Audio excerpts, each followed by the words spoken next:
Assalamualaikum warahmatullahi wabarakatuh. Hari ini kita akan belajar dan bertemu kembali di kelas 5. Kita akan belajar subtema 1, tema 3 ya. Saya harap anak-anak semuanya sudah siap untuk belajar. Nah, hari ini langsung saja kita mulai ya. Nah, anak-anak semuanya, apakah itu interaksi sosial? Ya, siapa yang tahu apa itu interaksi sosial? Jadi sebelumnya kita sudah belajar ya bahwa manusia itu merupakan makhluk sosial. Karena apa? Karena tidak bisa hidup sendiri ya, membutuhkan orang lain. Nah, apa itu interaksi sosial? Interaksi sosial adalah hubungan timbal balik antara individu satu dengan yang lainnya dan saling mempengaruhi. Artinya, interaksi sosial itu merupakan hubungan yang saling mempengaruhi antara manusia satu dengan manusia yang lainnya.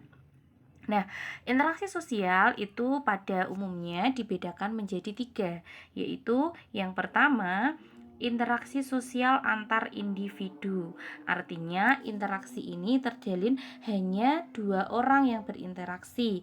Misalnya ketika anak-anak ngobrol dengan temannya seperti ini ya, satu orang dengan satu orang, nah itu namanya adalah interaksi sosial antar individu.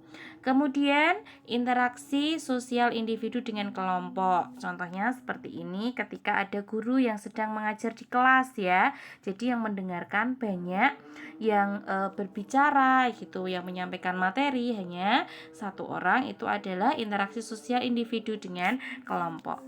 Berikutnya adalah interaksi sosial kelompok, antar kelompok. Artinya misalnya ketika ada pertandingan bola, pertandingan voli atau yang lainnya, nah itu kelompok satu dengan kelompok yang lain.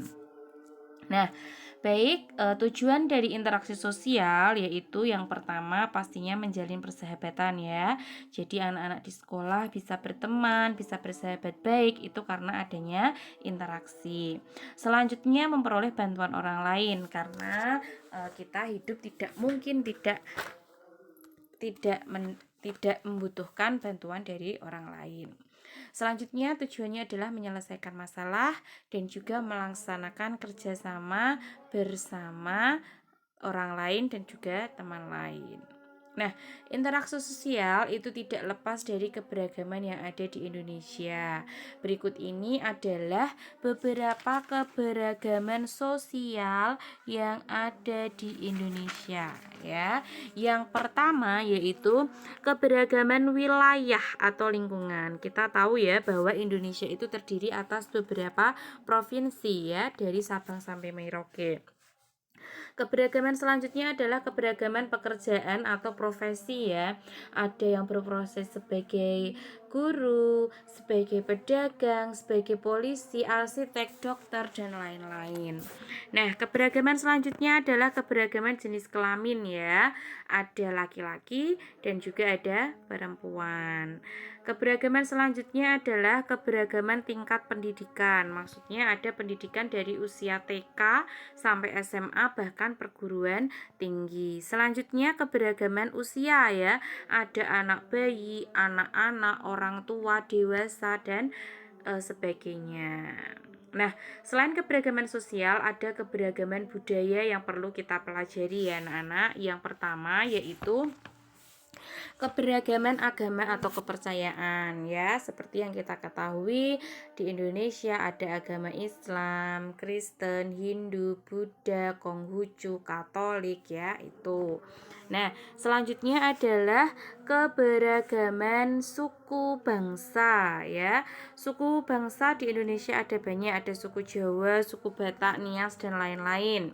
Selanjutnya ada keberagaman pakaian adat ya. Seperti ini jenis-jenis pakaian yang ada di Indonesia itu banyak ya yang memiliki pakaian adat. Nah, selanjutnya ada keberagaman rumah adat. Rumah adat khas yang ada di setiap daerah di Indonesia. Keberagaman selanjutnya, keberagaman kesenian ya. Setiap daerah punya kesenian, punya tarian masing-masing atau alat musik juga. Selanjutnya keberagaman bahasa. Bahasa di Pulau Jawa, di Pulau Sumatera, bahasa daerahnya pasti akan berbeda, tapi tetap bahasa pemersatunya adalah bahasa Indonesia. Nah, selanjutnya anak-anak, interaksi manusia itu tidak hanya di sosial saja, tapi juga dengan lingkungan alam. Karena tidak dapat dipungkiri ya, manusia dan lingkungan alam itu merupakan kesatuan yang tidak dapat dipisahkan. Karena apa? Manusia selalu memanfaatkan alam untuk memenuhi kebutuhan hidup ya. Di zaman yang sekarang apalagi dalam perkembangannya manusia selalu memanfaatkan alam, misalnya ya untuk bercocok tanam ya, untuk membangun rumah untuk bertempat tinggal, dan juga untuk beternak ya, untuk beternak, yang lain untuk membangun pabrik ya, mendirikan industri dan lain-lain ya. Ini contohnya ada di sini ya, membangun rumah, bercocok tanam, beternak, seperti itu. Lanjut ya, di dalam alam, lingkungan alam yang kita di dalamnya berinteraksi itu memiliki dua komponen ya, yaitu komponen biotik dan komponen abiotik. Jadi komponen biotik itu adalah segala sesuatu yang ada di lingkungan alam yang merupakan makhluk hidup ya. Contohnya tumbuhan, hewan ya. Jadi semua jenis tumbuhan, hewan itu adalah komponen biotik. Sedangkan komponen abiotik adalah benda yang bukan makhluk hidup atau benda mati. Contohnya batu, matahari, tanah. Nah, itu adalah contoh dari lingkungan abiotik. Nah, anak-anak semuanya, interaksi manusia dengan lingkungan harus berjalan harmonis, artinya harus berjalan seimbang.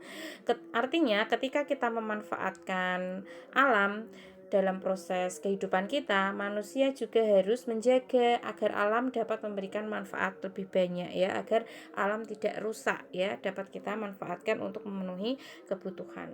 Begitu untuk materi hari ini, kurang lebihnya mohon dimaafkan. Selamat belajar dan tetap semangat. Wassalamualaikum warahmatullahi wabarakatuh. Terima kasih.